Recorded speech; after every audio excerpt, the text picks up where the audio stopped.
let's begin. Let me see if I've got this set up correctly. Exam 6 review for today. This is Tuesday. Last Thursday, we did a review using the Cengage homework problems. Now I'm going to look into the review document that is located in Blackboard. And we're going to take that and work some of those problems. There'll be a lot of repetition compared to what we did with Cengage, but repetition is not bad. Repetition drills the skill into your brain. Okay, chapter 15, solutions. Yes, that looks good. Okay, so we're identified as the proper material. So I'm going to share the document. Share this one.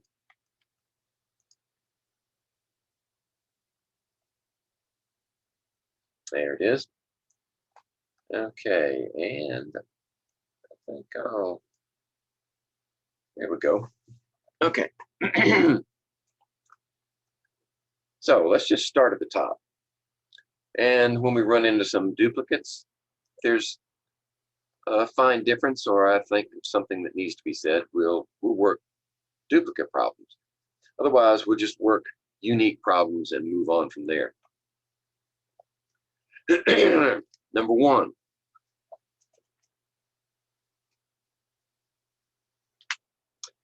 How many grams of calcium chloride, and it gives you the molar mass, you don't even have to calculate it, are needed to prepare 5.17 liters of 0.5 molar calcium chloride solution? So the question is, how many grams of calcium chloride do you need? Right? Well, let's say, what are we given? Let's do that. We know what the question is. Let's see if the information that's given is sufficient to answer the question. Okay, so the final volume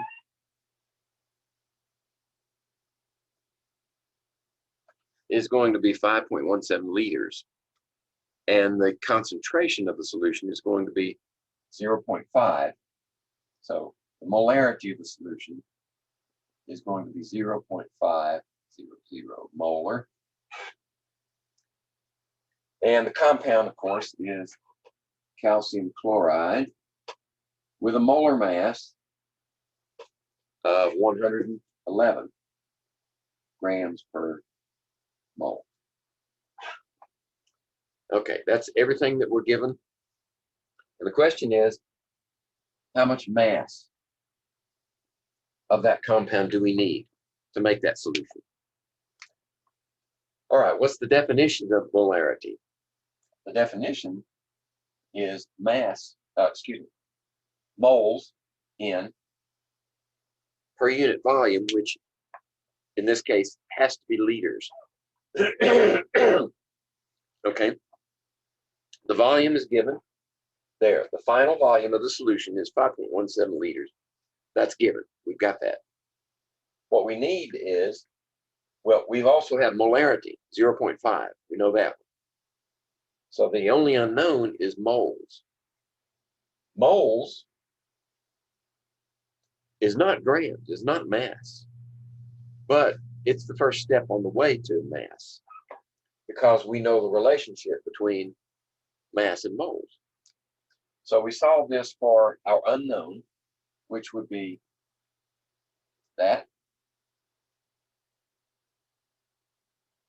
Then we multiply what we know times the volume.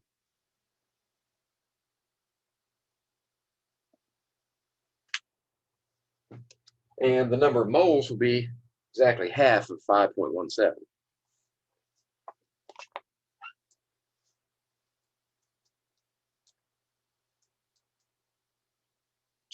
.585. 2.585 moles. Okay. Notice I'm hanging on to some extra decimals. I like to do that when I can because those extra decimals in a series of calculations allow you to avoid rounding errors. If you round every calculation, there's the potential for being way off, either too high or too low on your answer. So if you hang on to all your decimals until the end, you minimize the prospects of rounding error. Okay, so that's moles. Now we need to convert moles, and this is a dimensional analysis problem from here on out.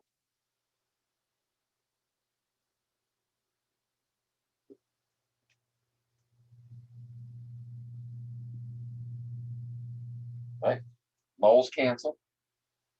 Leaves us with grams, only we need the ratio. What is the grams per mole?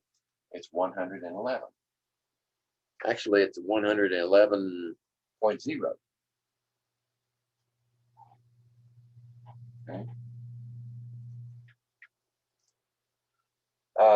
Okay. So 111 times that number is 2.869, which rounded off would be 2.87. Right, we've only got 3 significant figures there. When I say 2.87, 2.87 times 10 squared grams. Welcome. Just got started. All righty. With problem number 1.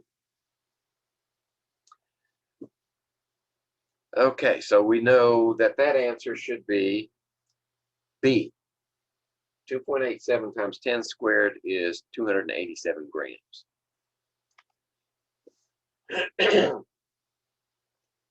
All right, so I better check these off as I go, unless I want to backtrack.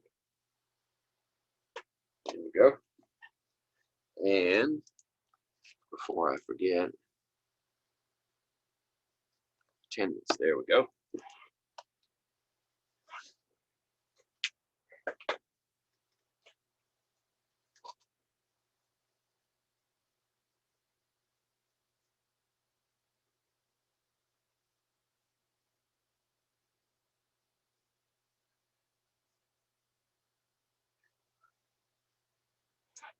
All right, let's see if number 2 is any different than number 1. That's what I'm doing is I'm running down the problems, and when I find a duplicate problem, I'll skip it unless it presents a unique situation. Otherwise, we'll just try to focus on unique problems. What mass of solute is contained in 64.9 milliliters of 2 molar sodium bromide solution?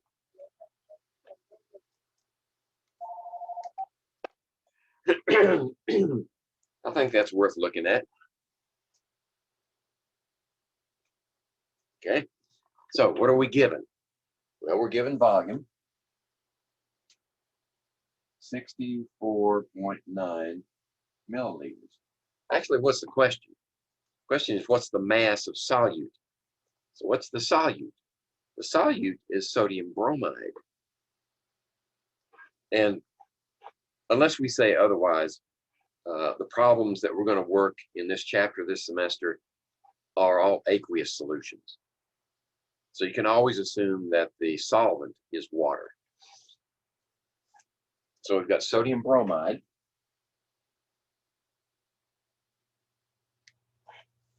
Right? Is that written correctly? Sodium, bromine together. Sodium is +1, bromine is -1. That's correctly written. The concentration of the solution is 2 molar. Okay?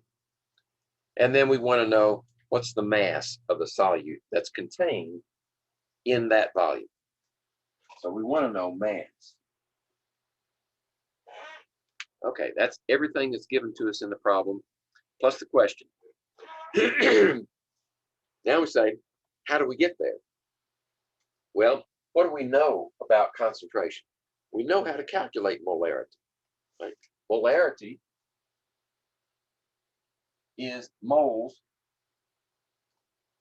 per liter. Moles per liter.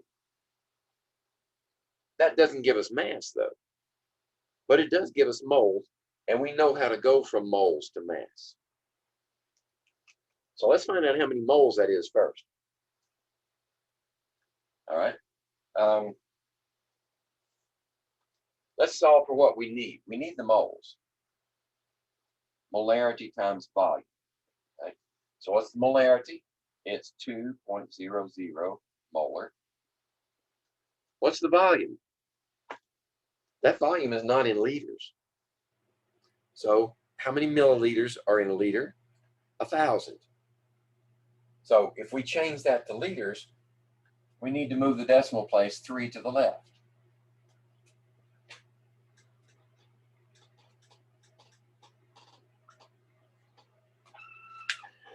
Now, I always ask myself, does that make sense? If the units get larger, the number has to get smaller. They're inversely related. So the units are getting bigger from milliliters to liters, the number gets smaller. So that's one check. And the other is, what exactly is the relationship?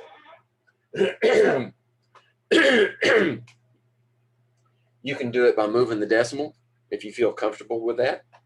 Or if you need, you can say 64.9 milliliters and use dimensional analysis, right, to get liters.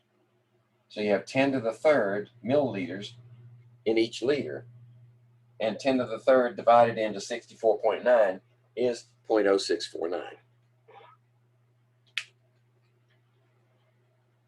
So there's more than one way to get to the right answer. That's nearly always true. There are easier ways than others, but that doesn't mean that you can't get there by a different route. Okay, so let's do this calculation, and that gives us the number of moles. Let's see, 2 molar times 0.0649 is 0.1298.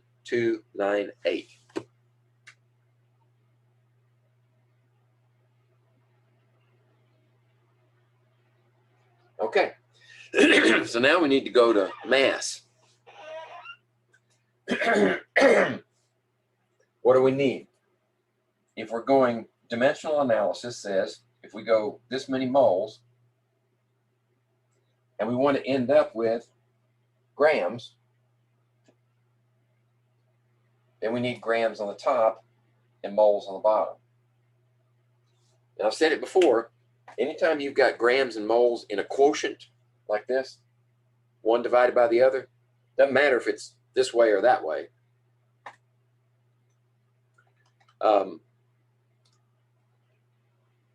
You're talking about molar mass. So we calculate molar mass of sodium bromide. Right?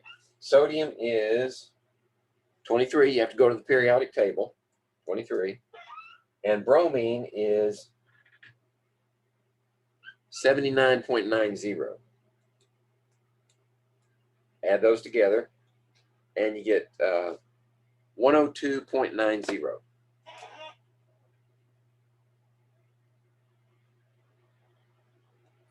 There we go. And multiply that times this number. I've still got it in my calculator, so I'll just hit the times button. So that's 13 rounded off. Let's see. 2 significant figures. Rounded off 13.4 grams.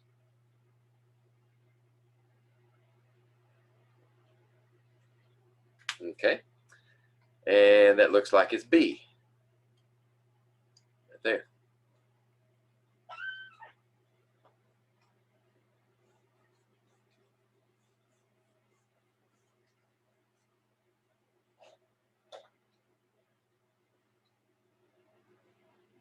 Okay, that was 2. Let's see if 3 gives us a different challenge. You have 3 liters of 3.67 molar solution of sodium chloride. We'll call that solution A.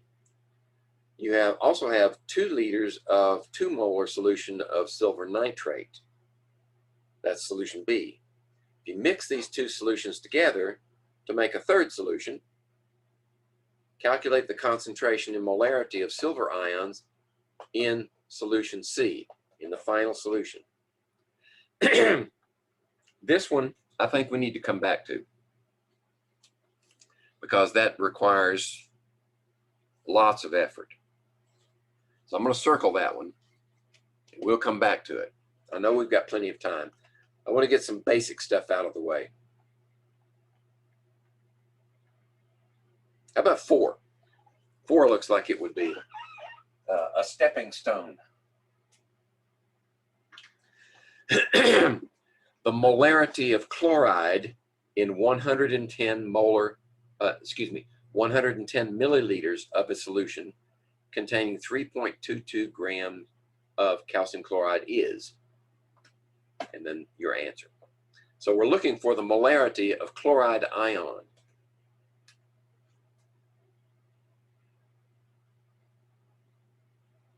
That's the question. What are we given? Volume is 110 milliliters.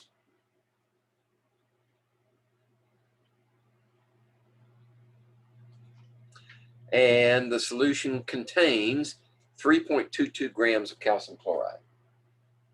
Mass, 3.22 grams of calcium chloride.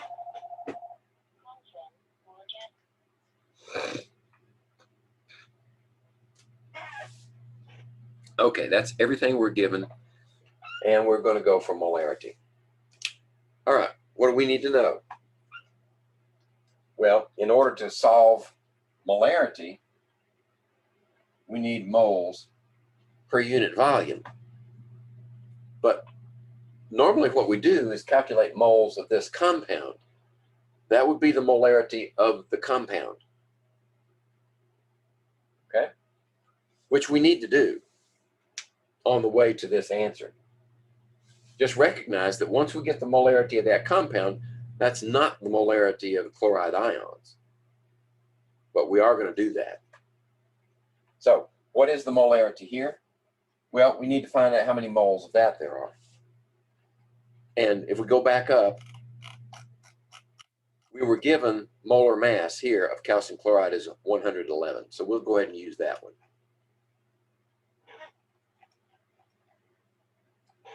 All right. So this many grams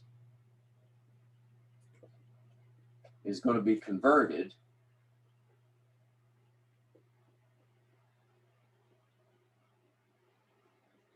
to that many moles of calcium chloride. So we need to divide 3.22 by 111. 2.90 times 10 to the minus 2.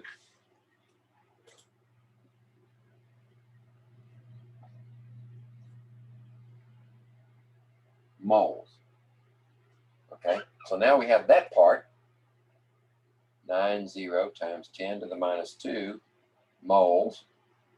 How about volume? Volume is 110 milliliters. We need liters, don't we? So how many liters is 110 milliliters? 1, 2, 3.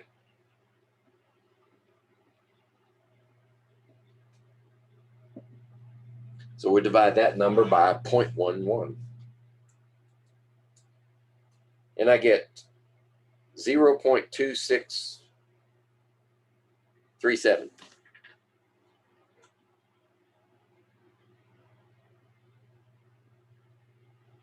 Molar calcium chloride. Okay, that's the molarity of the compound. So how do we get the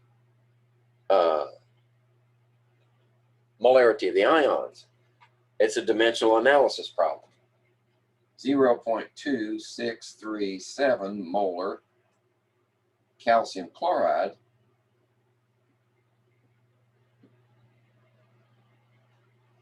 there are 2 chlorides for every 1 calcium chloride.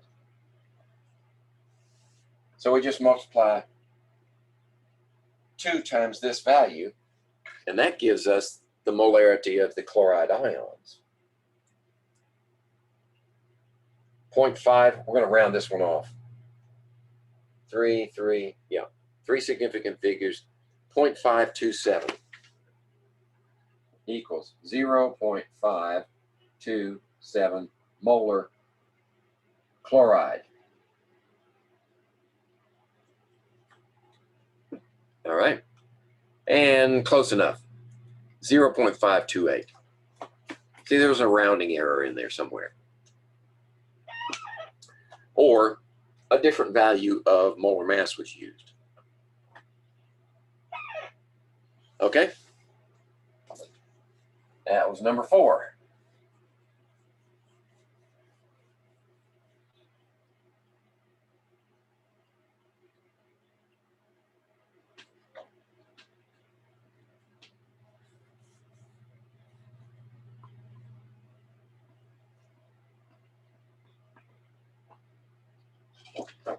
Number 4. Let's see, how about, what do we know about number 5? What volume of 12 molar nitric acid is required to prepare 6.71 liters of 0.1 molar nitric acid? Aha, dilution problem. This is a good one.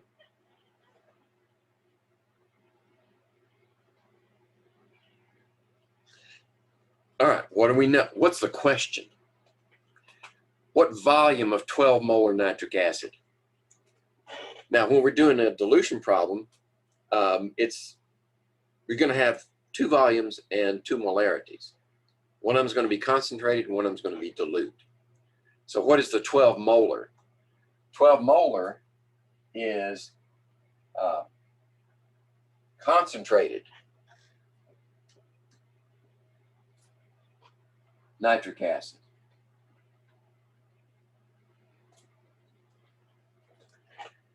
And we want to know what's the volume of that one that has to be removed and diluted. So the volume of the concentrated is the question. What else are we given? Molarity of the diluted solution needs to be 0.100 molar. And the volume of the diluted solution has to be 6.71 liters. Okay? So what's the formula that we use to determine this value? M1V1 equals M2V2, or MCVC equals MDVD, concentrated dilute. Why are they equal? Remember? They're equal because when you remove the volume here from the concentrated solution and dilute it, what does not change? The number of moles of the solute does not change. You remove a certain number of moles here and you put them over here. The only thing that changes is how much solvent do you add. So that's why, based on this relationship, molarity equals moles per volume. So moles equals molarity times volume. If the moles of one equals the moles of the other, then M times V equals M times V for in each situation. That's why we can do this dilution. Okay, so what is this going to be equal to? Well, if this equals this, VD, then we solve for that one.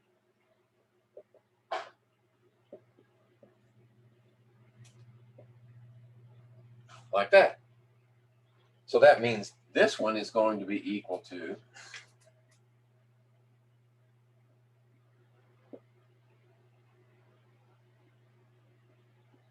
and we just plug in the numbers. That's all the thinking part. The rest is just number crunching.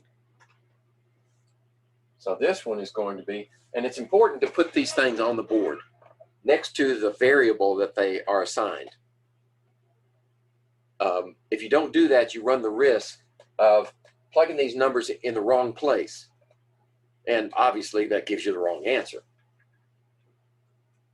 So here we have 0.100. I'm going to leave out the units because of space restrictions.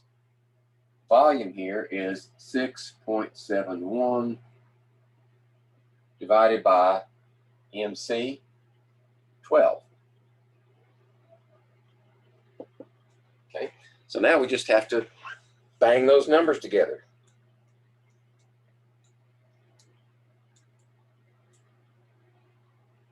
I get 5 point,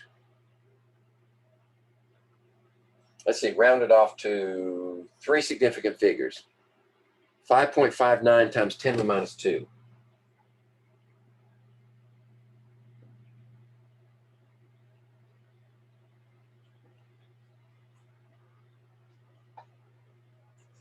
Or let's see, the answers are given in standard notation. So we need to move this decimal to the left too.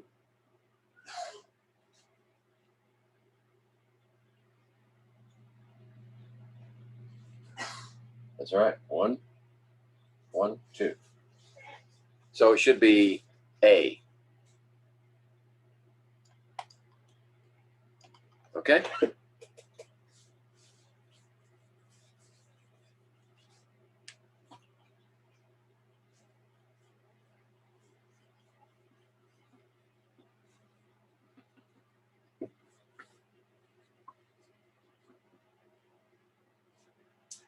All right, let's see, I'm walking a little bit. Let me bring this back here.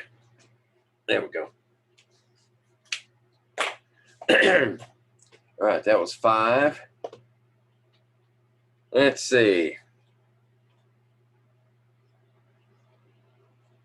All right, 6 is another one like 3. We'll come back to that one. I want to get the lower level easy ones out of the way first.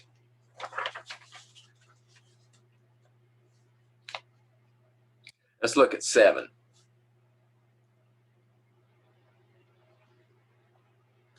All right, 27.9 gram sample of HF, hydrogen fluoride, until you dissolve it in water, correct? Hydrogen fluoride is a gas. When you dissolve it in water, it becomes what? Hydrofluoric acid. Dissolving in enough water to give 2 times 10 to the second milliliters of solution. What's the concentration of the solution? Okay. That's repetitious. All you need to do is find the moles of HF and plug them in their formula, being careful to change milliliters to liters. So we're going to skip that one. We're going to skip 8 also. It's just doing the crunching the numbers. It's nothing new.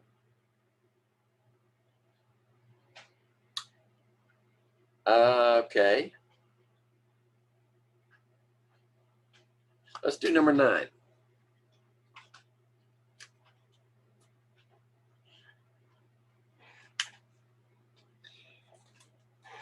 There's a lot of blue smoke in this problem. 3 ammonium sulfate solutions on a lab table in front of you. We're only going to talk about one of them. Right? So the other 2 are just in there to confuse you. So focus on the one that's requested. All of the solutions came from a 500 milliliter volumetric flask containing 3 molar ammonium sulfate. All right, and that's repeated here. 3 molar, 3 molar, 3 molar. But they have different volumes. Right? Which one are we focusing on? How many moles of ions does solution 2 contain? All right, now we focus on the one that's that answers the questions. Solution 2 contains 68.7 milliliters.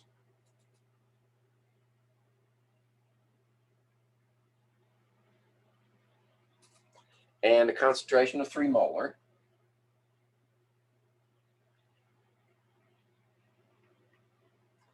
And that is ammonium sulfate. So we have to write that formula correctly. Ammonium is this, right? It's a polyatomic ion with a +1 charge. And it's in compound with sulfate with a 2- charge. All right? So how are we going to balance that compound? Well, you've only got 1 plus here and 2 minuses. You need 2 of these, right? But with polyatomic ions, remember, you have to use a parentheses. That charge is not assigned to any one of those atoms. It's for the entire unit. So that means you have to do this. Make 2 of them. So we have 2 cations and 1 anion in that formula, which means 3 ions per molecule. Okay, now let's say, how many moles of ions does this contain? Well, how many moles of compound does it contain first, right? There you go. That's how many moles of compound you have. 3 times, that has to be liters, correct? 3 places, 1, 2, 3. 0.0687 liters. So that'll give you the moles of the compound.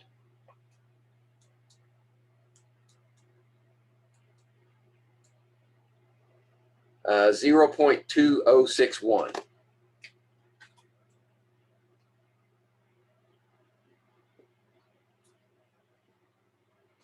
Of the compound.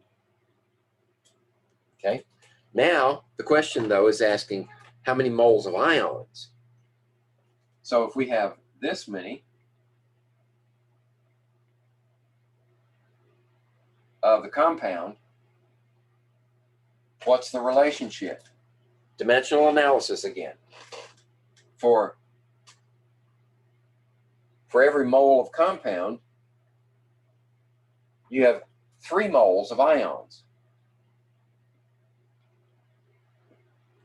Right? 1, 2, 3. So just 3 times that number. 0.6183.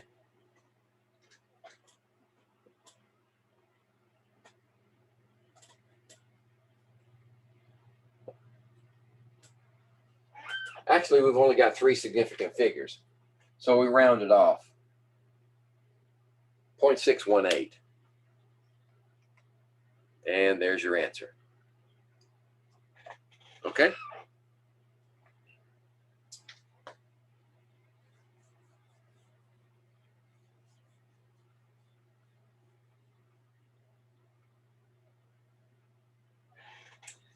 Let's see, let me check that one off. 9. All right. Number 10 is the definition. Right? A mixture of sand and water is what? I don't even have to write that one up there. Is a mixture of sand and water a solution? No, it's not homogeneous. All you have to do is stir it up real hard and wait about 10 seconds. Most of it will just drop out of suspension. So it's not a solution, definitely not an aqueous solution or a solution. A mixture is not either solute or solvent. Solute is the minor component of a solution. Solvent is the major component of a solution. Since this is not a solution, it's not a homogeneous mixture, A, B, C, D, none of those fit. That's why the answer is E, is none of those.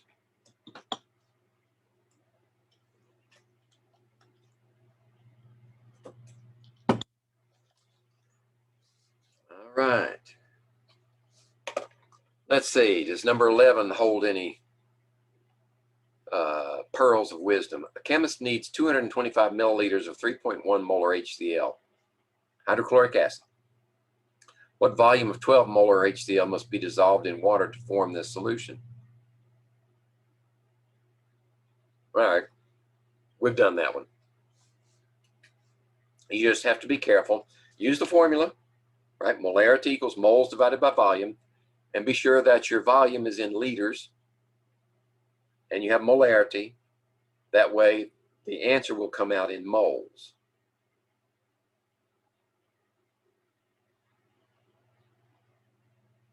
Excuse me. No, hold everything. This is a dilution problem, correct? You want a diluted concentration of 3.1 molar, and you need 225 milliliters diluted. But you're starting with a concentrated solution of 12 molar. So this is M1V1 equals M2V2. This is a dilution problem. Let's do this one, because I want to make one point. All right. So we have a dilution problem means that we have concentrated and diluted. There. So the concentrated molarity is 12. The volume of the concentrated is unknown. The molarity of the diluted is 3.1. And the volume is 225 milliliters. Now, I'll repeat. In this type of problem where you have a ratio, that one times that one equals this one times this one, you don't have to change the volume units. If you leave them as milliliters, then the answer will be in milliliters. And it looks like that's what they're asking for here. The answer will be in milliliters. Okay? So it would be to your advantage to not change it to liters. So if we put those in proper perspective, in order, this one is going to be diluted divided by concentrated. So the diluted is 3.1, the volume is 225 and 12. And the answer is going to come out in milliliters.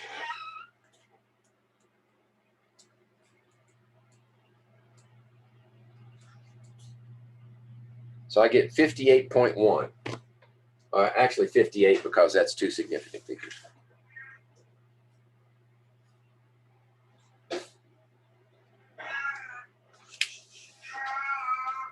Okay, there it is right there.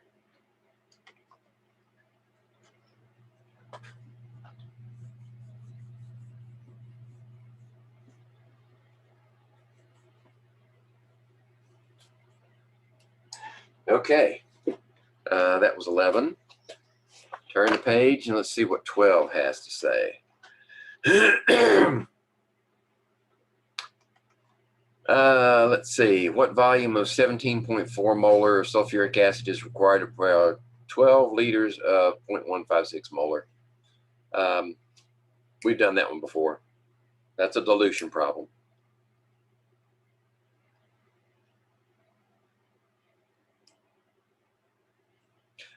Let's do 13. It's kind of a twist on the dilution problem.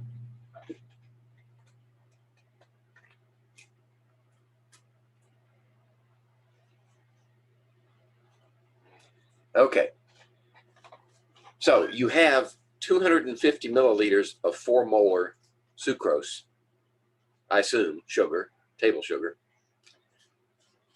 So is that concentrated or dilute? Well, what are we going to do to it?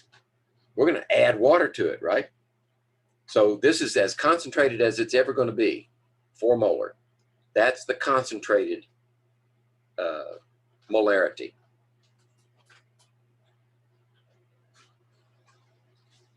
For molar, and at this time we have 250 milliliters. Okay. Now, in order to do the dilution problem, we need to know the molarity of the diluted and the volume of the diluted. Right. So, what's the molarity of the diluted one? We don't know. That's the question. Right? Determine the concentration after water is added. How much water is added? 376.3 milliliters. Now, is that the diluted volume? No, it's not the diluted volume. That's how much was added to the volume. The diluted volume is 250 plus 376.3 milliliters. Okay, that's the diluted volume. So now we can solve the problem. That's why I like to put these things up on the board. It forces you to focus on the information, what you need, what you've got, and the truth of the matter. And the truth of the matter is, we're not given the final volume. You have to calculate the final volume, the diluted volume. Okay, so now we can solve for this one. So this is going to be molarity concentrated. Excuse me. Just to be safe, it's MCVC equals MDVD. We're solving for this one.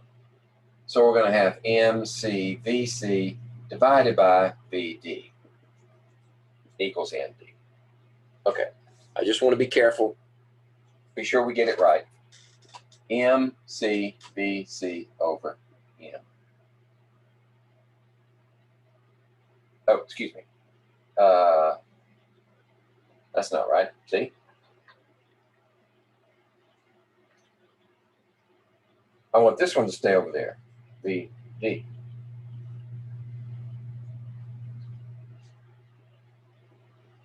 There we go. MCVC VD equals MD. That's right.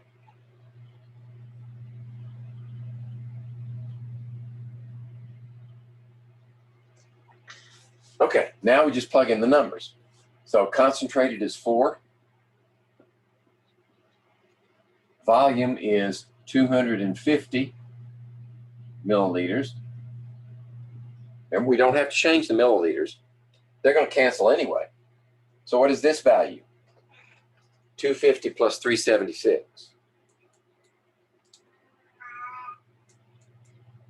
0.3. 626.3.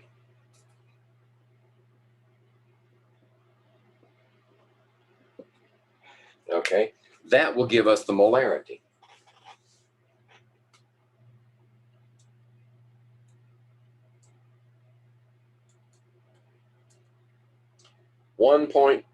Let's see, 3 significant figures. 1.60 molarity. Yeah.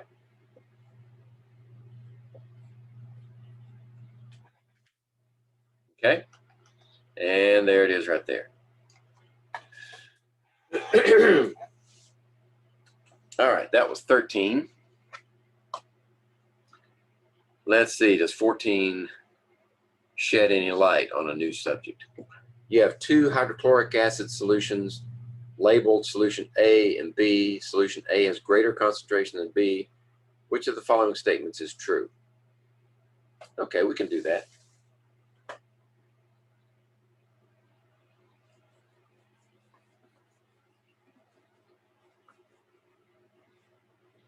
And that's 14.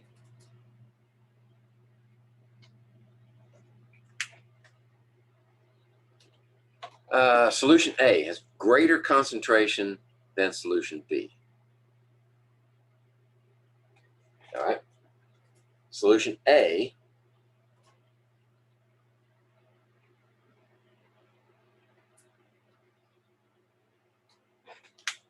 has a greater molarity than B. All right, which one of these are true?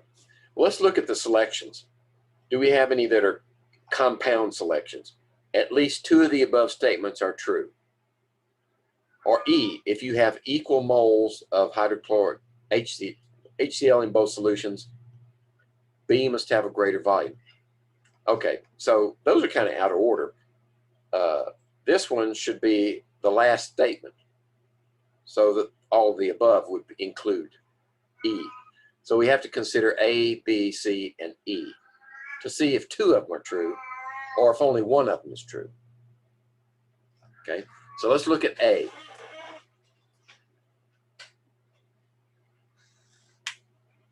If you have equal volumes of both solutions, then solution B must contain more moles than of HCl. What does each one of these mean? Right? Molarity is moles per volume, right? So this would be moles of A. And do we have equal volumes? Yes, we have the same volume.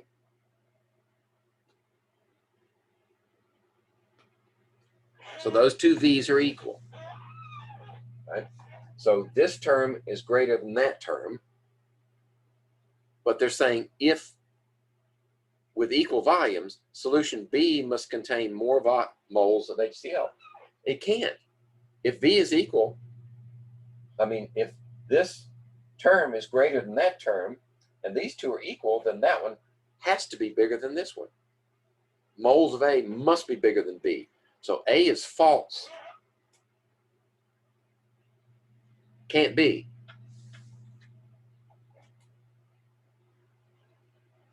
How about B? Adding more moles of HCl to both solutions will make them less concentrated. That's logically ludicrous. If you add more moles of solute, you make them more concentrated. Regardless of what their relationship is, both of them become more concentrated if you add more solute. So B is false.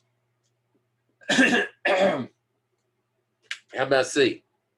To obtain equal concentrations for both solutions, you must add a certain amount of water to solution B. Right? So let's look at this one again. To obtain equal concentrations, what do you need to do? You need to dilute the more concentrated one. You need to add more volume here. You need to add more volume here, right? To make them equal. Because this is more concentrated, you need to make this bigger so the quotient becomes smaller until it equals that quotient. So you need to add volume to the more concentrated, to the A solution, right? So adding water to the solution B just makes B lesser and lesser than A, right? So C is also false. Well, let's see, what do we have left? E. If you have equal moles of HCl in both solutions, right, let's write it again. A.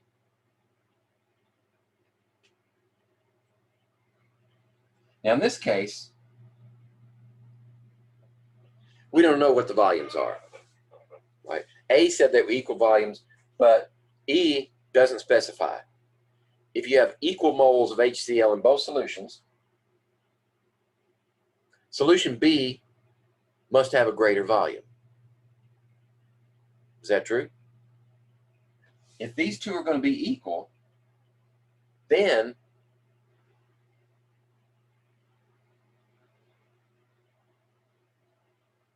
let's do it this way.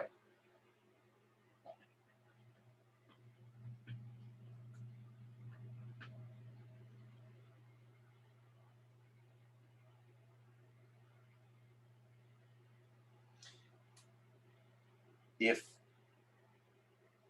A and B, if moles of A and moles of B are equal, okay, that means that you need more of solution B. It's less concentrated. So that means for every milliliter of B, you have fewer moles than you do in A. So it's going to take more volume of B to make up the difference. They're inversely proportional. Right? If your B, if your moles gets bigger, no, they're directly proportional. Excuse me, it's a quotient. If the concentration is at this level, and you need more moles, then you need more volume. If the concentration is this level, then to get down, you need less volume, right? So since they're directly proportional, if you need more moles of B to be equal to A, then you need more volume. So E is true.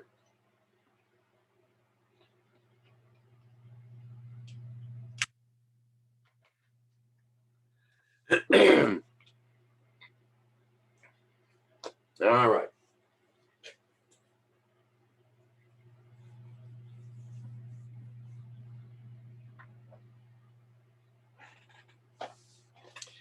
Let's see, that was 14, 15. Let's see if 15 has anything. Now 15's repetition. 16.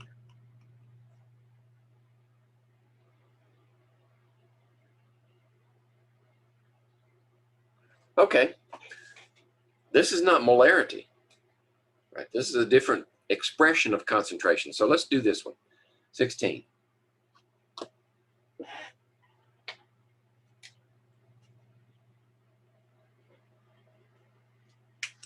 All right.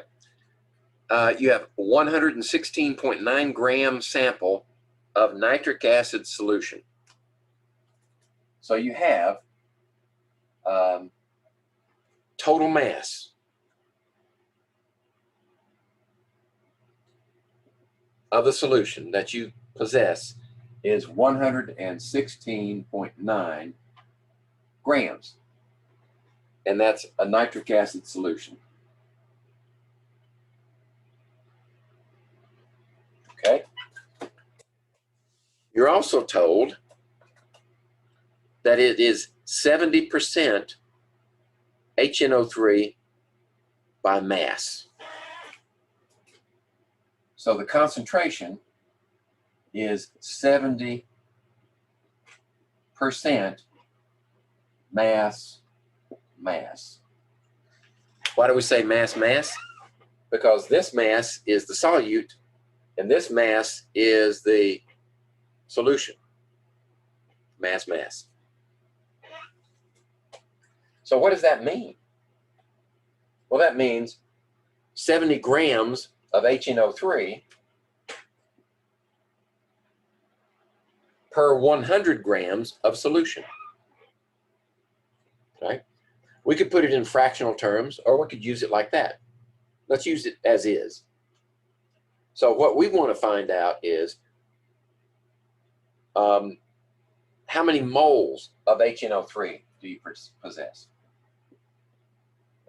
So we're going to have to do a conversion because this doesn't give us moles at all. We can find out the mass that we have. So what's the formula? Well, concentration in this is the mass of HNO3 per total mass times 100. Okay? So if we have 70% and we know the total mass, which is 116.9 grams, this is the one we're looking for, times 100. Okay. So we just solve for that one right there. So it'll be this term times that one divided by this one.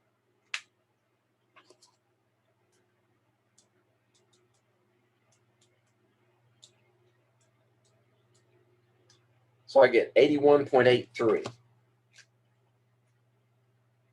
mass of HNO3 equals, what did I say, 81.83. Okay, now we just have to convert to moles.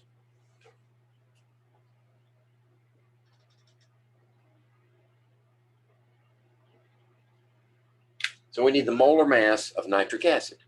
Right? Hydrogen is 1.01. Nitrogen is 14.01. And then we have 3 oxygens. So 16 times 3, add that in there. 63.02.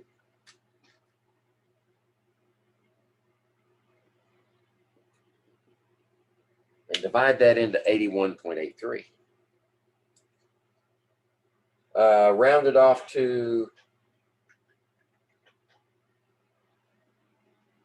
I guess we have to round it off to 3 significant figures. 1.30.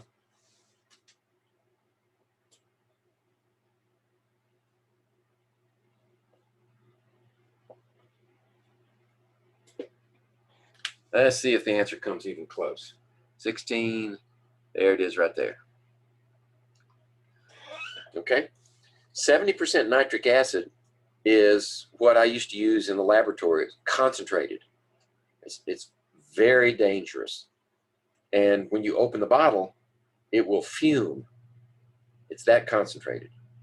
So if you need to pour some out, of course, you glove up really well, lab coat, eye protection, all that, under a fume hood, and you open the bottle under the fume hood and dispense it.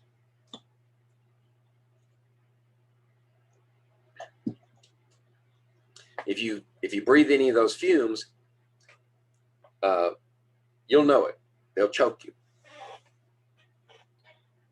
All right, that's 16.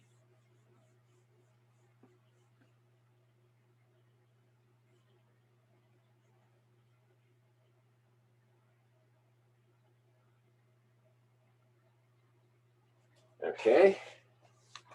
7. Let's see what 17 has to say. What's the normality of a base if 93 milliliters of 1.8 molar HCl is required to neutralize 52 milliliters of it? Okay. I'll go with this one. 17.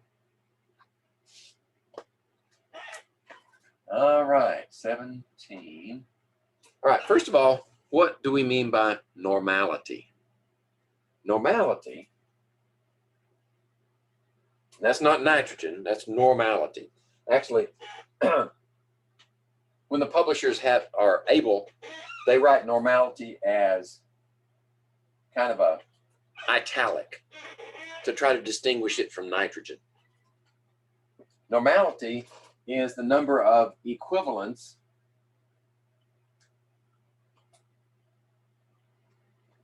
per liter.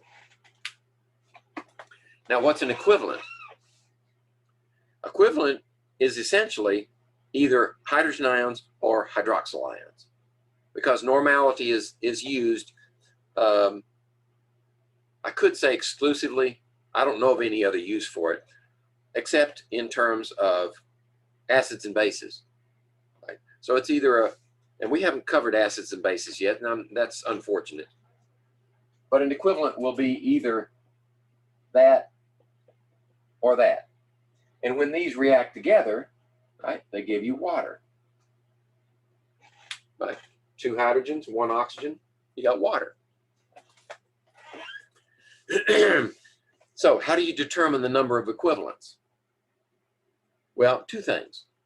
One is, what's the concentration of the molecule? In this case, HCl. And then, how many hydrogens does it have? 1 per each. So in this case, the molarity of HCl equals the normality. It produces 1 equivalent of hydrogen for every mole of hydrogen chloride. And that's good. Okay. So we also have a ratio that can be used in this type of titration. When you use normality, you can say the normality of the acid times the volume of the acid equals the normality of the base times the volume of the base. You can't do that with molarity in an acid-base reaction because some acids have 2 protons each. And molarity of the acid will actually be double strength. That's why we use normality. Normality takes into account the difference in the number of protons or hydroxyls in the molecule. So if you use normality, that is acceptable. It's a valid expression. So if we have 93 milliliters of 1.8 molar hydrochloric acid, that goes on this side. 1.8. Well, actually, it's 1.8 normal hydrochloric acid, right? Because it's got 1 proton per molecule, the molarity and the normality are equal. So that's the first trick. This is the acid, and this is its volume.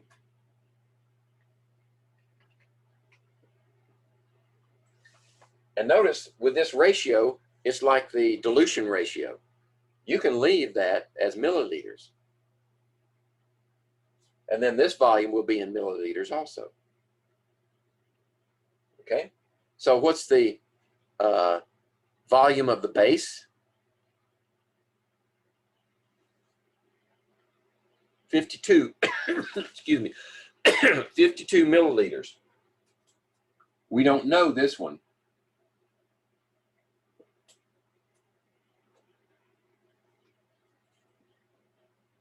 There you go.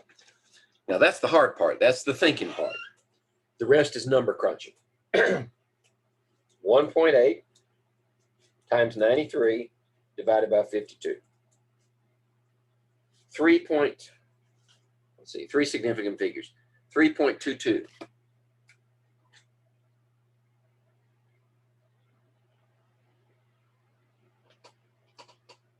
Normal.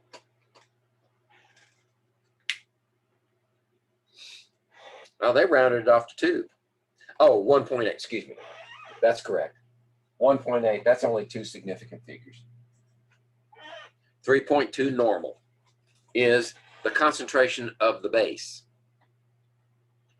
Now let's stretch this problem a little more. It's not on paper, but since we're here, what does this mean? It means 3.2 equivalents per liter. So if we have a monohydroxyl base like sodium hydroxide,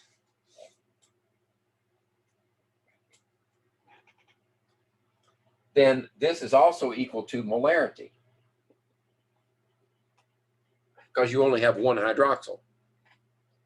But if this were something like calcium hydroxide that has 2 hydroxyls,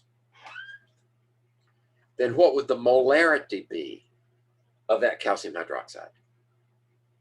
It would be exactly half of that. Right? It'd be 1.6 molar calcium hydroxide produces 3.2 equivalents per liter. Okay? All righty.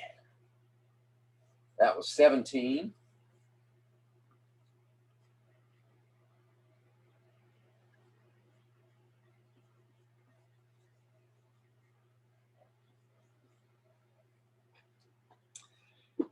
And I got that marked off. Let's see, 10 o'clock, 10, a little after 10. Let me just check, be sure we're doing 11:50. Okay, we're good. I want to be sure and come back to those that we missed. All right. Let's see.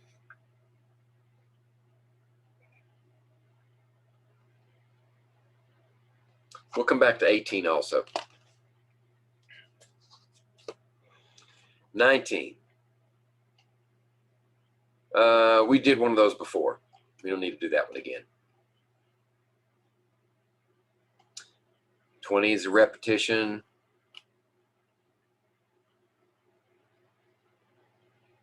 21 is a repetition. 22, which one contains the smallest number of ions? Okay, we'll do 22. We get to use Henry Ford.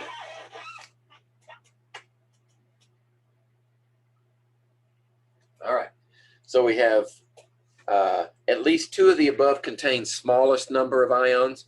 That means they have to be equal, right? So if any 2 of them are equal and they're the smallest number, then easy answer. Otherwise, we just calculate A, B, C, and D and compare them.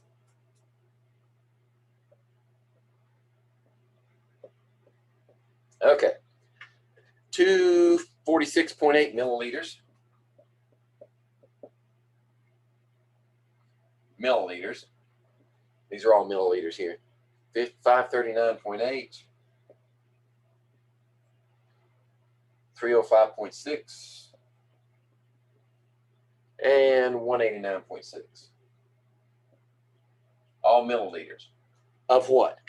1 molar sodium sulfate.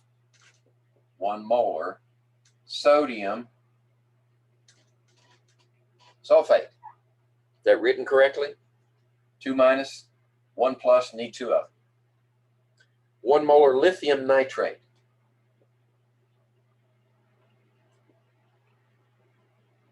That's a -1. Lithium is an alkali metal. It's +1. That's correct. Potassium hydroxide. 1 molar? No, 2 molar. 2 molar. Potassium hydroxide. Polyatomic ion with a -1 charge. Alkali metal with a +1 charge. That's correct. And then 2 molar iron 3 chloride. Iron has a 3+ charge, chloride, -1 charge. You need 3 of them. Okay? So now, how do we determine the number of ions? We don't actually have to count the number of ions like individuals. If we convert it to moles, that's a counting number. But we need to know number of ions, not just the number of moles of compound. If we multiply this volume times that molarity,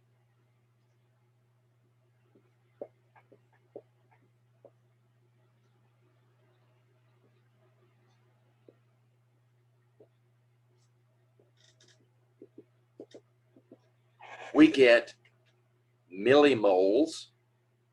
Remember, molarity times milliliters is millimoles of compound.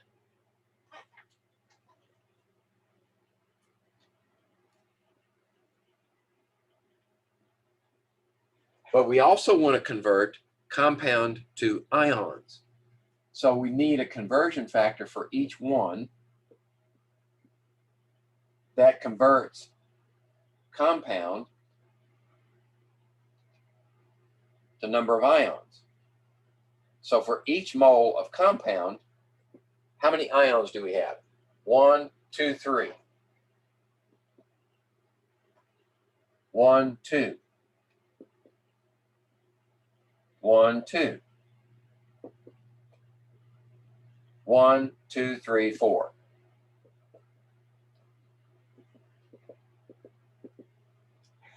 Now we can calculate. This number times that number times this number. 246.8 times 3 is 740.4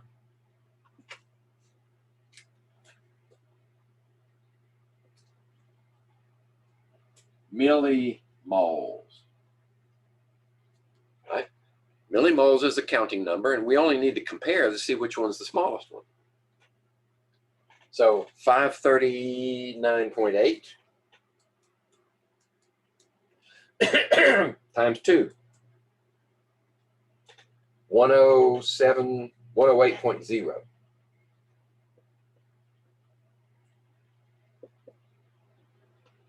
Okay.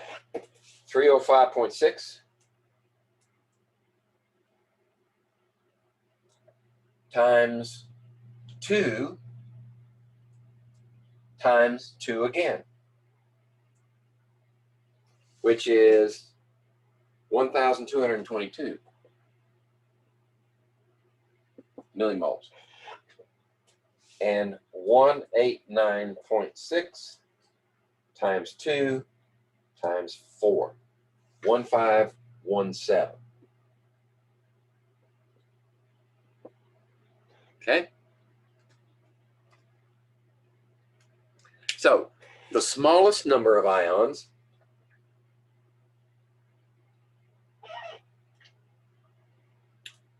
did I do that right? Hold on a second. Sodium sulfate, 3 ions per 1, 246.8 times 3. Yeah, that's reasonable, 740. Lithium nitrate, that's correct, 2 ions per compound.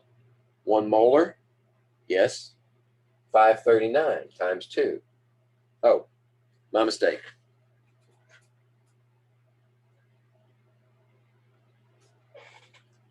500 times 2 is about 1,000. There we go. So the least number is actually the first one, A.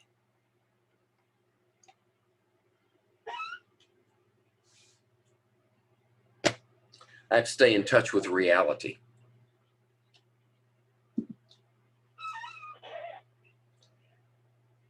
Okay, so that was 22, was it?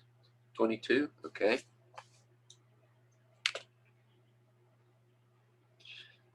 All right, so let's see.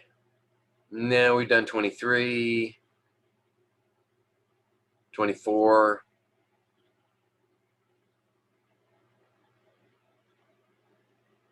We could do 25 later.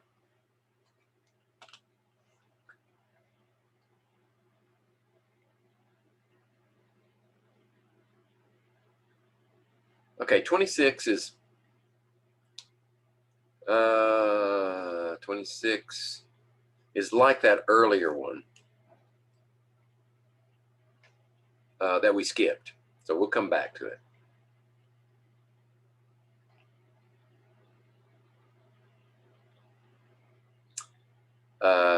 27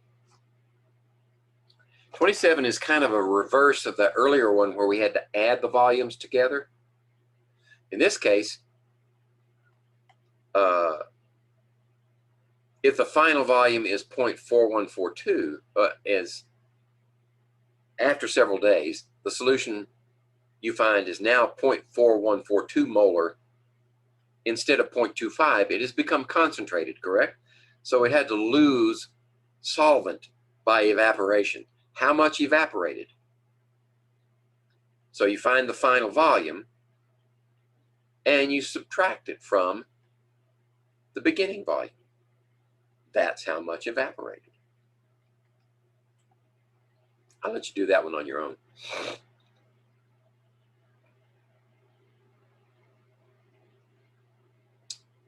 28 repetition.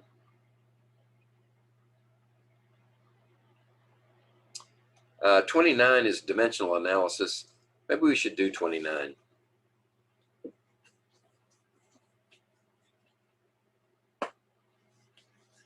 I mentioned early in the semester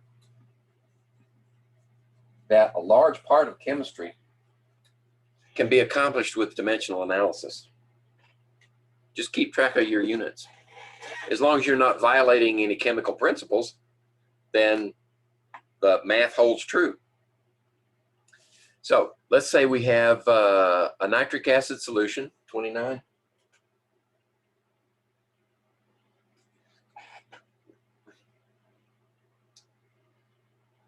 Wait a minute, was that the one I was looking at? Yes, 29. So we have a nitric acid solution that's 71% HNO3 by mass. So the concentration is 71% mass of HNO3 aqueous. Okay, that's given. The density of the solution is 1.42 grams per milliliter. So density equals 1.42 grams per milliliter. How many moles of HNO3 are present in 2.36 liters of the solution? So the volume is 2.36 liters. And we need to know moles of HNO3. Okay, so where do you start? Well, if you need to know moles, and everything up in here is in mass or volume, then you're going to have to find mass first, right? Nothing up here will give you moles. You got to find mass and then convert it to moles. So let's focus on the mass of HNO3. But we have in our possession so many liters, right? We don't have in our possession so much mass. How much mass does this volume represent? We use the density definition. Density equals mass per unit volume, right?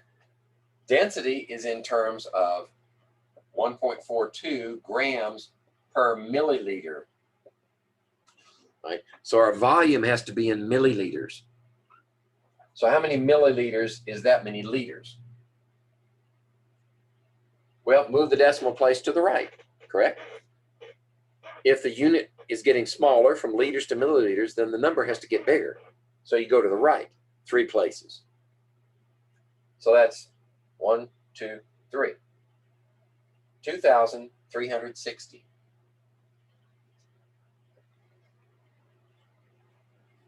Milliliters. And there's your mass. So, and what is this mass?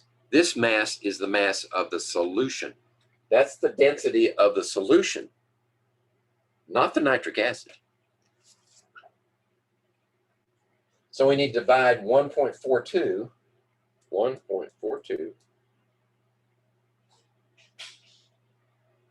No, not divide, multiply. This is divide over here, so it's multiply over there.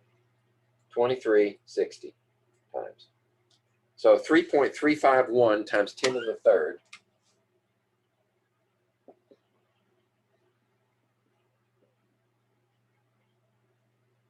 is the solution. Okay. Now that we know the solution mass, I need room. I can stretch it over here. All right. So if this is the mass of the solution, and by definition, this concentration 71.0% is equal to the mass of HNO3 divided by the total mass times 100. Okay. So what's the total mass? Total mass is right here. So this is 3.35 times 10 to the third grams. Now we have one unknown right there. So we need 71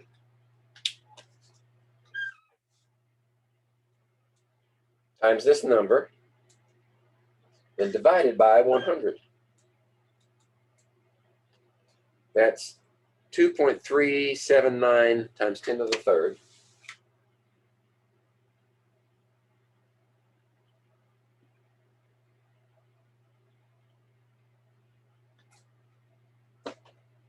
.379 times 10 to the third grams. Now we just need to convert it to moles. Okay. We calculated earlier, but I can't remember the molar mass of nitric acid, or HNO3. So let's just do it again. 1.01 for hydrogen. Nitrogen is 14.01. Oops, my mistake. Let's try that again. Hit the wrong button. There we go. And then 3 times 16 is 48 for oxygen. All right. So that's 6302. There we go. So this divided into that will give you the mass of HNO3.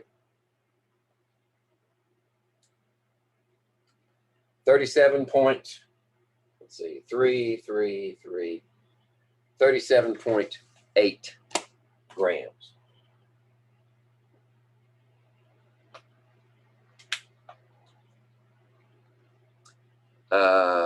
There it is. Oh, moles. I'm sorry. Duh. I'm not even paying attention. Grams cancel. Moles. That did seem like an awful little amount if it's that many grams for a concentrated solution and that much. Now, that's a whole bottle of nitric acid.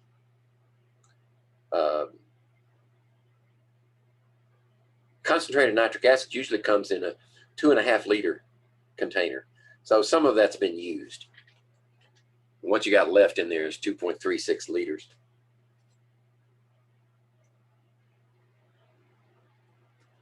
All right.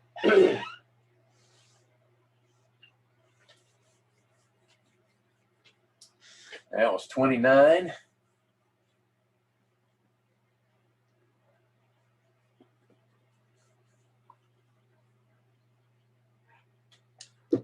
And let's see, I need to flip a page here.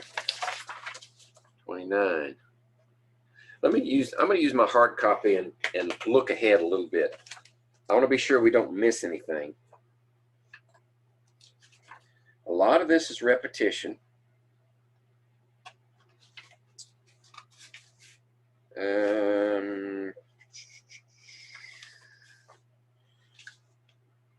Okay.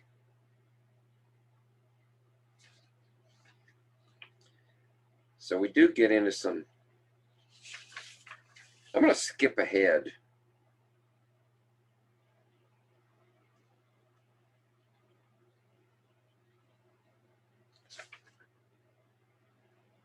How about let's skip to 55.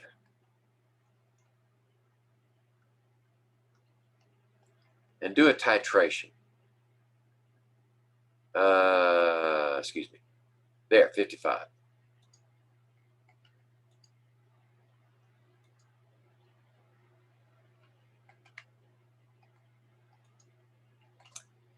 All right.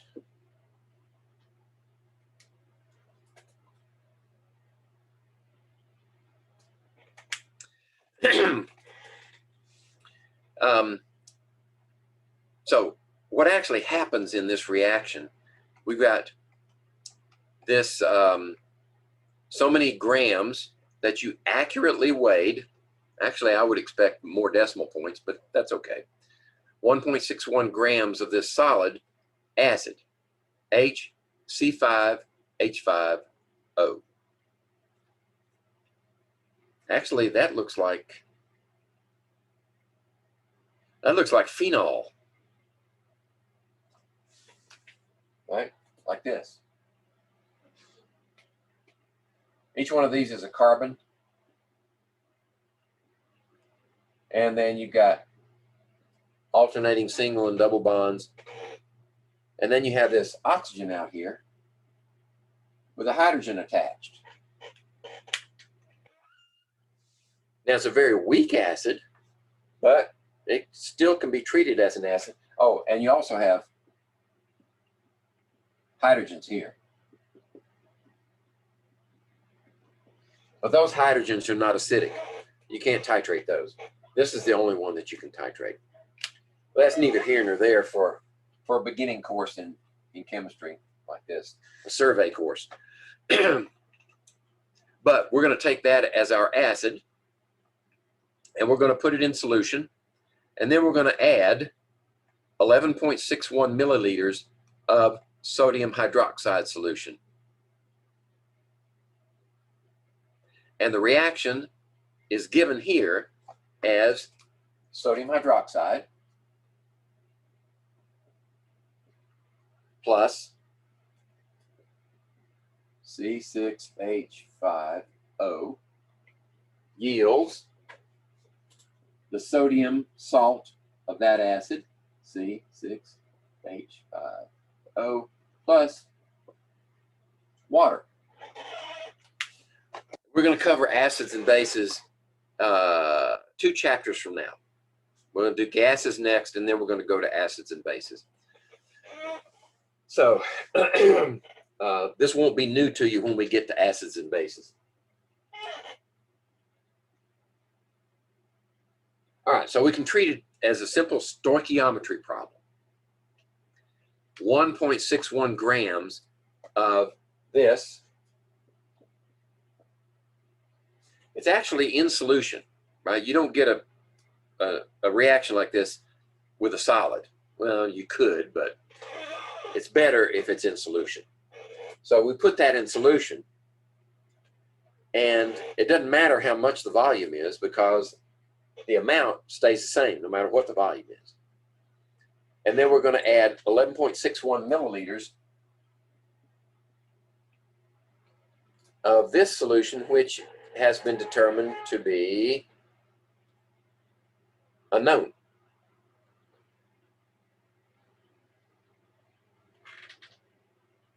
The molarity of the base, that's unknown. All right, so we have that.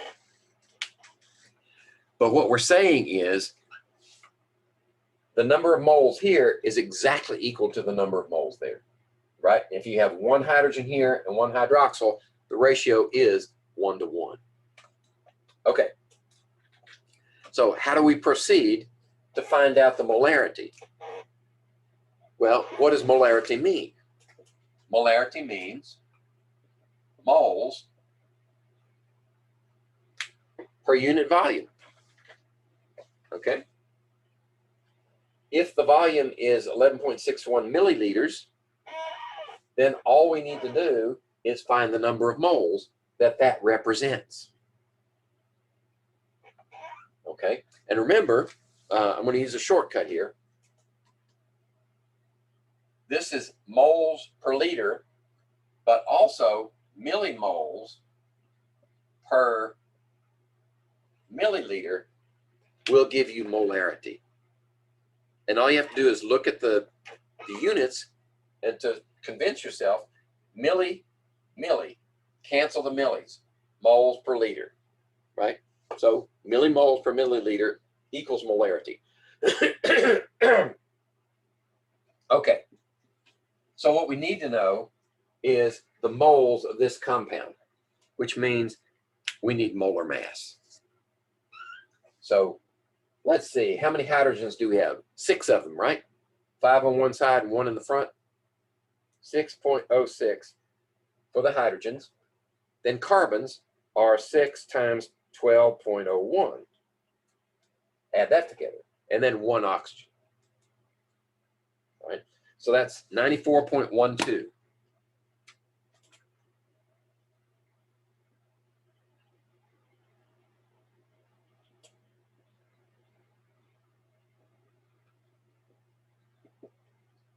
So we divide 1.61 by that number, and we get 1.711. At 1.71 times 10 to the minus 2. 1.71 times 10 to the minus 2 moles. Now, that's moles of this compound. What's the ratio? For every one of these, you have one of those. Right? So that's also the number of moles of sodium hydroxide. Now we can use our formula. That's moles, though, right? We've either got to change this to liters or this to millimoles. So, 6 of one, half a dozen of the other. It's probably easier to change milliliters to liters. Right? So let's just say that's equal to 0.116.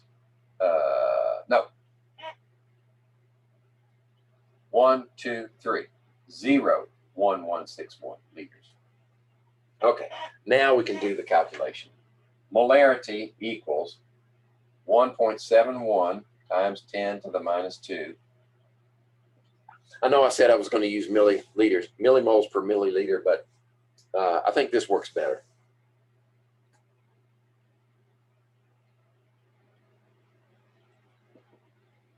And that should give us our molarity. Let's see. 0.0116 divided. 1.47 molar.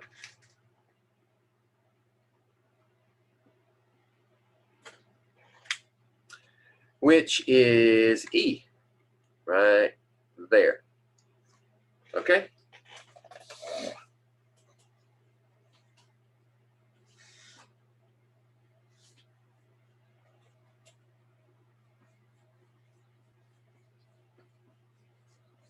Okay, that was 55. All right, let me search down through my hard copy. It works a little quicker than looking at that. All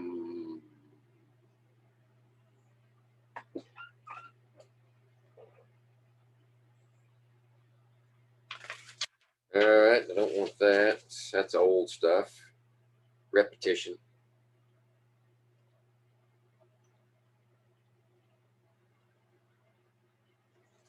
We might do this one. I'll come back to that 62.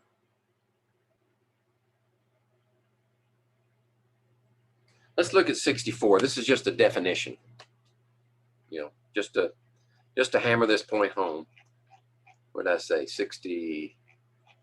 Here it is. When a solvent has dissolved, 64. When a solvent has dissolved, there, all of the solute that it can at a particular temperature is said to be what? The wording there says that this is the maximum amount of solute that the solvent can hold at that temperature. That means that it is saturated by definition. We didn't exceed the saturation limit, and we're not less than the saturated limit. If it's less than the saturated limit, it's unsaturated. If it's greater than the saturation limit, it's supersaturated. And if we add a lot of solvent to it, then we've got a diluted solution. So there we got all of these definitions together in one question. But the one that answers the question, of course, is D. It's saturated.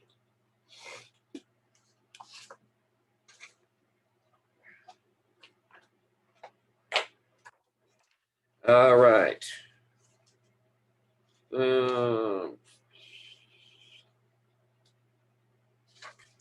think we need to do some stoichiometry now.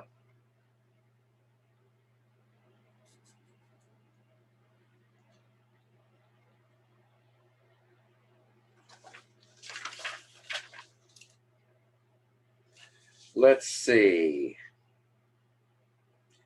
I'm going to look, hold on just a second. I'm going to see if there are matching problems here. It looks like 62 and 74 are brother and sister.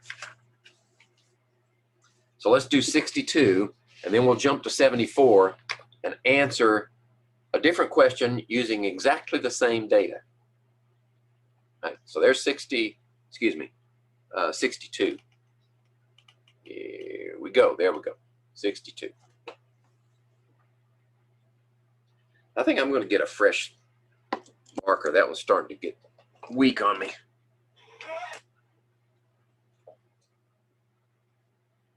All right.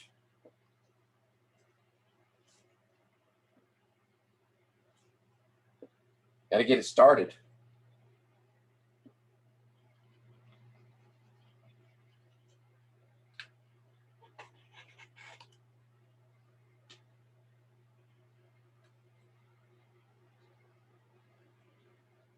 That wasn't smart. I flung that stuff all over myself. Okay. Yep. Those are the brakes.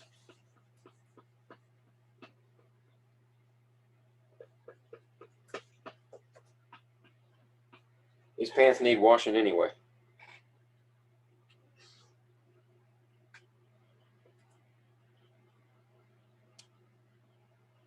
There we go. 62. So we have 15 milliliters of 0.3 molar sodium phosphate solution. And then we add that together with 20 milliliters of 0.2 molar lead 2 nitrate solution.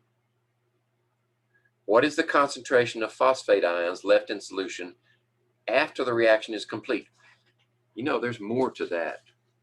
I bet there is. I just have a feeling there's another one that works on that same set of data. It might be one of those earlier ones. Nope. So let's back up and see if we can find it, because there's a whole lot of information we can get out of this one problem if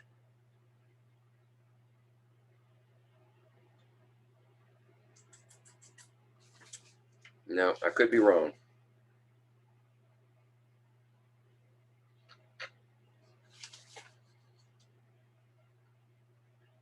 That one must not have made it into the problems, into the problem set. Okay. So I'll tell you what, I'm going to take this one. We're going to solve it for that problem. We're going to answer the question, but we're going to do more with it than that. Okay. So again, we have this solution, 15 milliliters of 0.3 molar sodium phosphate. And then we add it together with 20 milliliters of 0.2 molar lead 2 nitrate. What's the concentration of phosphate ion left in solution after the reaction is complete? Okay, so what do you need first? Right? We can't answer any stoichiometry problem without a balanced equation. So, and the reactants are names. We have to write the compounds. Okay, so let's do that first. Sodium phosphate. Let's make ourselves some more room here. 62. So sodium phosphate. Sodium phosphate. Phosphate is a 3- polyatomic ion. Sodium is a +1. So we need 3 of them. And that's an aqueous solution. Then we're going to react that with lead 2 nitrate. So we have lead and we have nitrate. Nitrate is a -1. Lead, we're told, Roman numeral 2 is a 2+ ion. So we need 2 of these.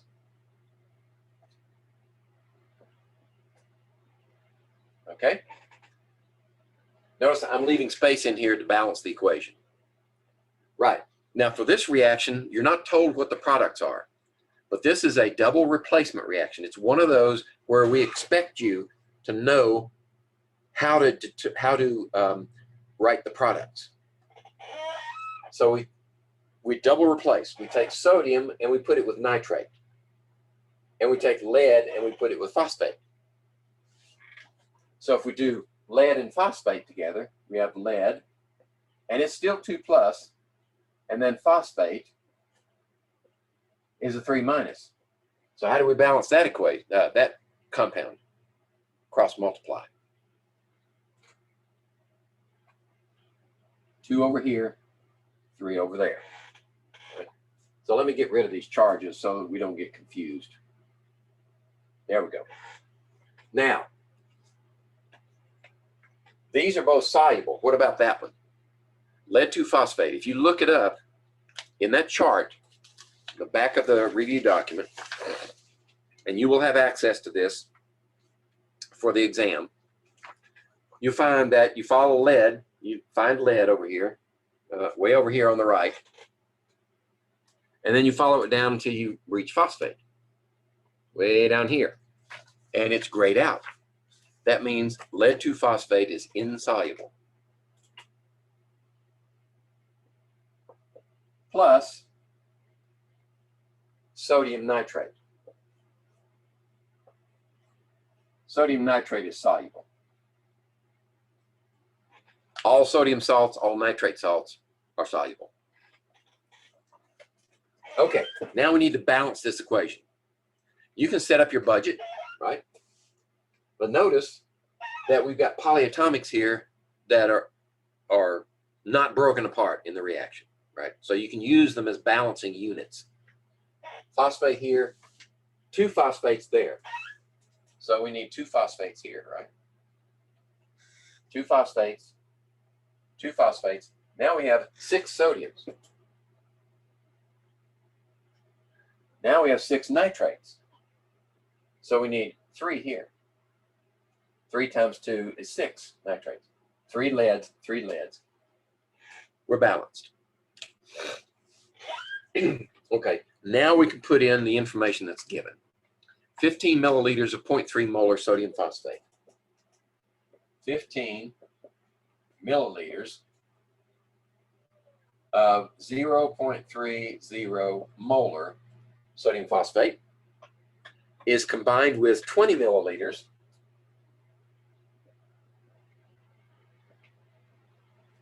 of 0.2 molar. There we go. So remember what I said, when you have an equation, unless you're actually told. Now, forget that. If you've got a definite amount of each reactant, one of them is going to run out. So you got to find out what's the limiting reactant. So in order to do that, we have to find moles of each one. And here we're going to use the millimole trick. So 15 times 0.3 is what? 4.5 millimoles.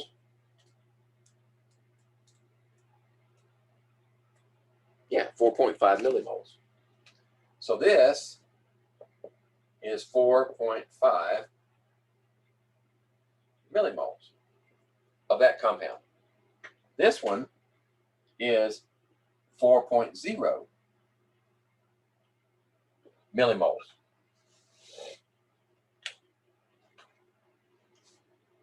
Okay. Suppose we want to find out, well, we're going to have to find out how much product there is, right? Because the question asks us for how much phosphate ion is left over. Right? So what we need to do is say, if this is limiting, then there will be some of this left over, right? Some phosphate ions left over. If this is limiting, then no phosphate ions are left over. And the answer would be 0. Well, we know that's probably, well, it could be right? There's 0, possible. So we have to find out which one's the limiting one. Right? So we're going to convert this one to that number of moles. Right? So lead 2 nitrate. There are 3 of them for every 1 lead 2 phosphate. Right? So 3 divided into 4 is 1.33.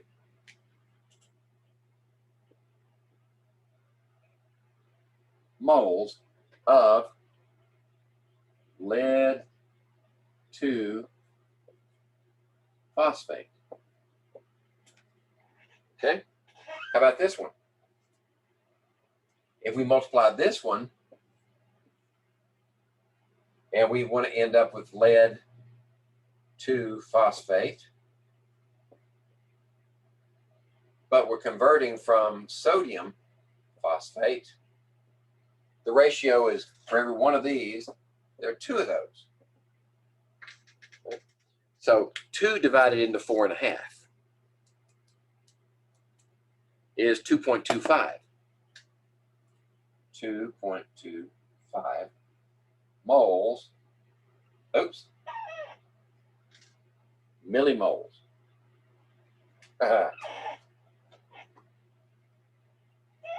Millimoles of lead 2 phosphate. All right, which one is limiting? This one produces the least amount, so this one is limiting. This one is excess. Okay? That means this is all the lead 2 phosphate that can be produced. All right? Since the question didn't ask us what's the mass of that, and all you have to do to find the mass is just determine the molar mass of that compound and convert, well, you would need, convert this to moles. Right? 1.33 moles is what? 1.33 times 10 to the minus 3 moles. Then you can convert it to mass.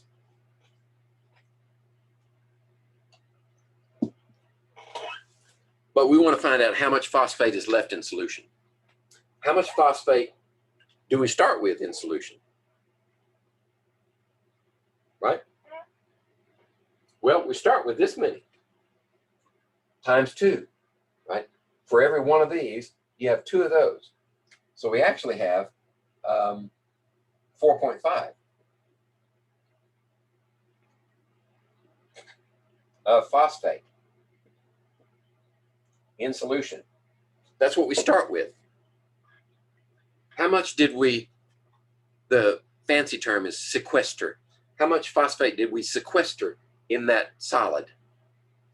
Well, it's 1.33 millimoles times 2, right? We got 2 for every 1. So it's 2.66 minus 2.66 millimoles.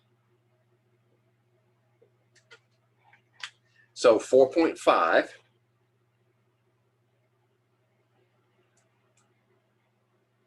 minus 2.66 is 1.84. 1.84 millimoles. Phosphate in solution. All right. The question is, what's the concentration? So you just divide the millimoles by the milliliters, and you have molarity. What's the total volume? 20 plus 15, 35 milliliters. So the concentration of phosphate is 1.84 millimoles divided by 35 milliliters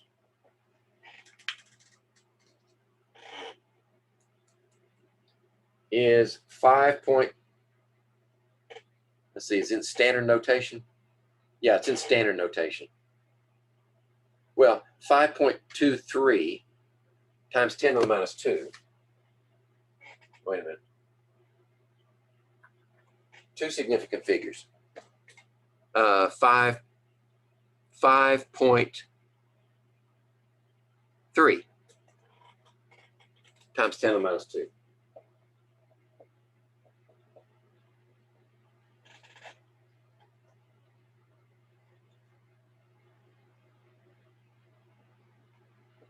Equals what? Two places. 1, 2. 0.053 molar.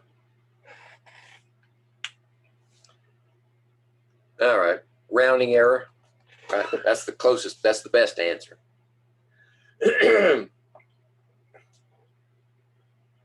So that's the concentration of phosphate ions that remain in solution, unreacted, because they were excess.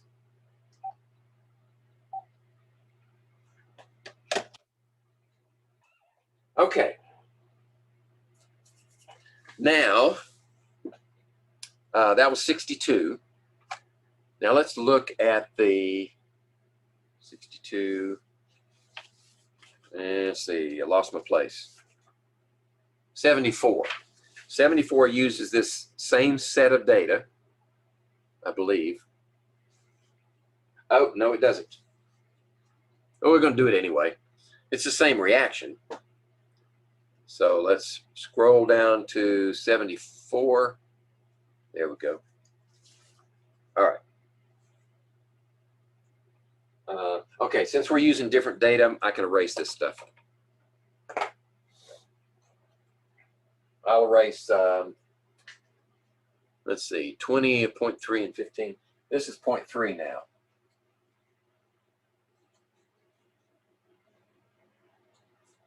Total volume is the same.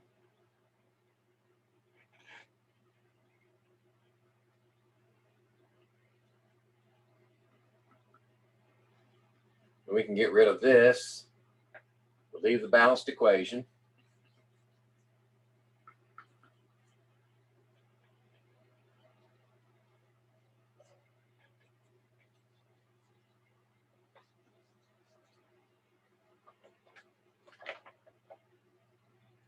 Here and here and there. All right. And now we have 0.3 molar. All right, so we have the same reaction. We have 15 milliliters of 0.3 molar, that's correct, and 20 milliliters of 0.3 molar lead 2 nitrate. So now we have what here? 0.3 is like 6 millimoles of lead 2 nitrate. Okay, now to the question. What's the concentration of nitrate ions left in solution after the reaction is complete? After the reaction is complete, what happened to the nitrate ions? Let's see, they're in solution over here. What are they doing over here? They're still in solution. Right? So the only thing that changed was sodium is in solution too. Why didn't we just, we could have asked you what's the concentration of sodium, but the question is nitrate. The phosphates here are in excess. We know that some of that's left over. Maybe not actually, now that we've changed this amount. That could be different. But the question now is not phosphate. The question now is nitrate. Nitrate is a spectator, which means it's still there in solution at the beginning and at the end. All we have to do is find the concentration. Right? So that changes. Why? Because we had nitrate here in this solution, and then we added volume to it. Right? So we have 6 millimoles of this compound. How much nitrate does that represent? Well, for every one of these, you have 2 nitrates. So it's double that. So you actually have 12.0 millimoles of nitrate ion. Yeah, actually you only have, let's see, 1, 2. Actually you only have 12. Significant figures. Well, I should keep that, right? To avoid rounding error. So that's 12 millimoles of this. What's the volume? Well, it's 15 plus 20 is the same, 35 milliliters. So let's divide 12 by 35. 0.34. 0.34. Rounded off to two significant figures, which is what we should. Molar. Millimoles divided by milliliters equals molarity. 0.34. So that's why the answer is A. All right. Let's see. It's only 11 o'clock. We're good till what, 11:45? 11:50. So we got time for a couple more. Give this ink time enough to set into my pants so I can't get it out.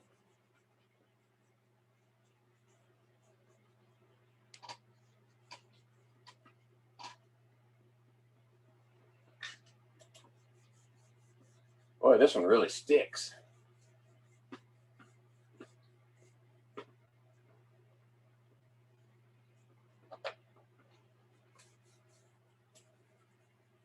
There we go.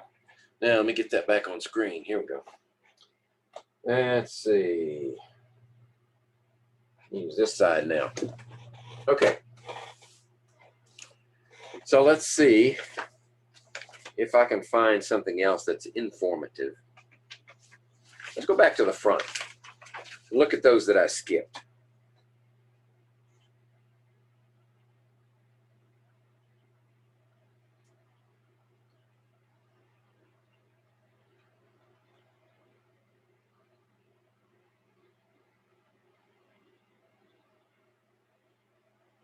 Okay. Let me see. Let me look. I skipped some others too. Let me check those out.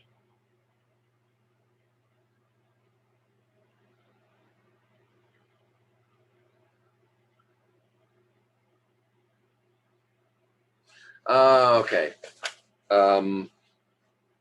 Number 18.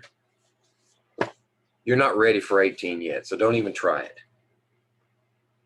I should have marked that one out.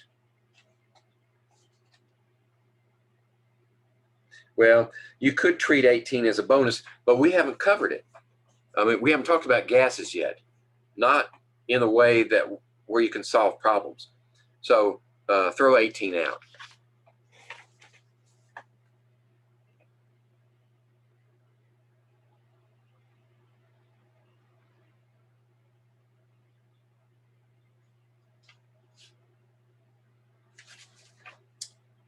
Okay. This is known as dead air in the broadcast industry. Okay, let's go back to the front.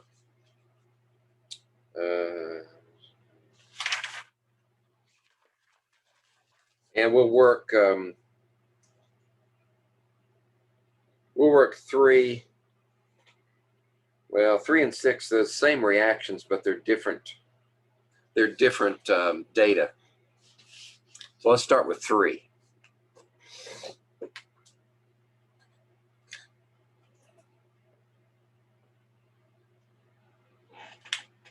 All right. I need to scroll back up to 3. Here we go. There. Number 3. This is another stoichiometry problem. You have 3 liters of 3.67 molar solution of sodium chloride. That's solution A. And solution B is 2 liters of 2 molar silver nitrate. Mix them together. That gives you your new solution. Calculate the concentration in molarity of silver ions in solution C. What's left over? So this is along the same lines as calculating phosphate in our previous problem. So this is more practice. So what's the reaction? You got sodium chloride in one solution.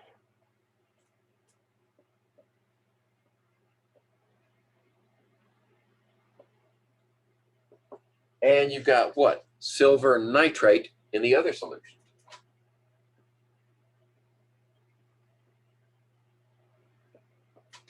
All right. What are they going to do? Double replacement reaction. You're not given the products, so you got to figure them out. Silver goes with chlorine, sodium goes with nitrate.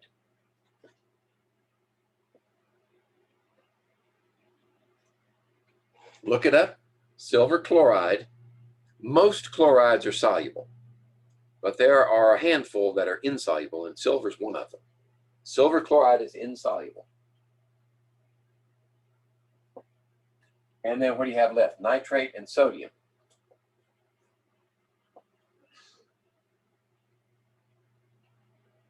All right. All sodium salts are soluble, all nitrate salts are soluble. So there's 1 plus 1 there, minus 1 there, those are balanced. Plus 1 here, minus 1 there, they're balanced. Plus 1, minus 1, plus 1, minus 1. Those are all balanced compounds. Now we need to balance the equation. Shouldn't be too difficult.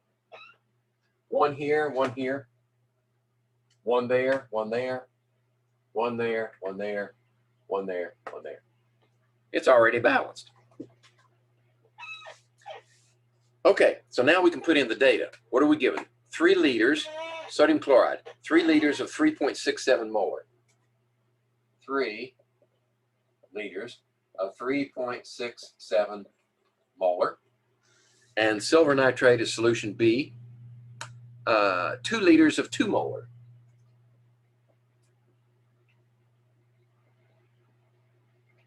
There we go.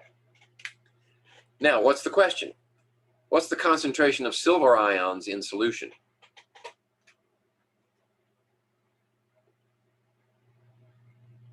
That's the question. Do we have any of those silver ions left over?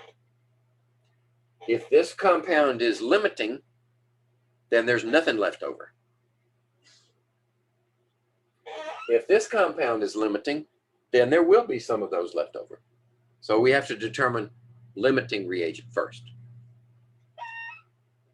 All right, so how many moles of this compound do you have? 3 times 3.67. 11.01 moles. Okay, and this is 4 moles. All right. Now, you can go the long way around, or you can use the standard and say, well, 1 of these for every 1 of those, that makes 4. 1 of these for every 1 of those, that makes 11, so this one is limiting. Or you can say, for every 1 of these, you need 1 of those. So 4 of these needs 4 of those, and there's 7 of them left over, right? So that means this is limiting.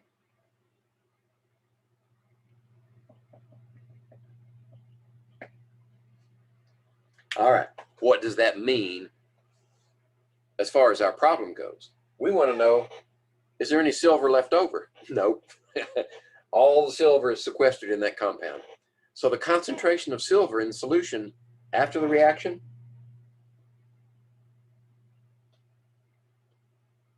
0 molar. There's none left. That's why the answer is C. All right. So let's scoot down to D and see what changes have been made. D, excuse me, 6, not D. D's the answer, 6. Now we've got the same reactants. sodium chloride, silver nitrate, mixed together. The silver nitrate is the same here, okay? The sodium chloride is a little bit different. It's 3.48.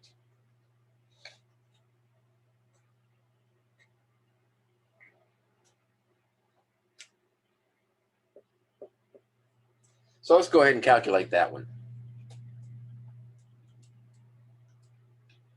10.44. 10.44 molar. Moles, excuse me. Moles of sodium chloride. Okay. Now, I think it's safe to say that silver nitrate is still limiting. So we want to calculate the concentration of sodium ions. All right. What are the sodium ions doing? Sodium is here in solution. Sodium is there in solution.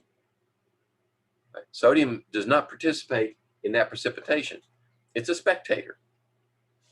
So we have this many moles of sodium chloride. We also have that many moles of sodium ions because they're 1-to-1. For every one of these, you have one of those.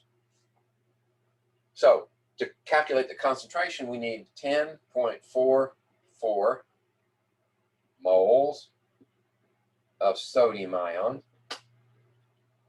divided by total volume. 2 liters and 3 liters is 5 liters.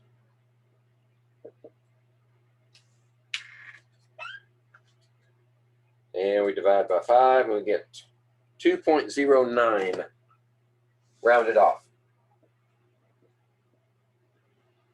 Molar sodium ions.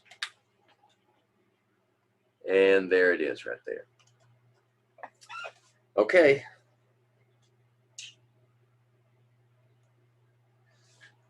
I think I've exhausted all my all the possibilities. There's a lot of repetition in there, so you can go in and work the ones that we didn't work using what you learned here.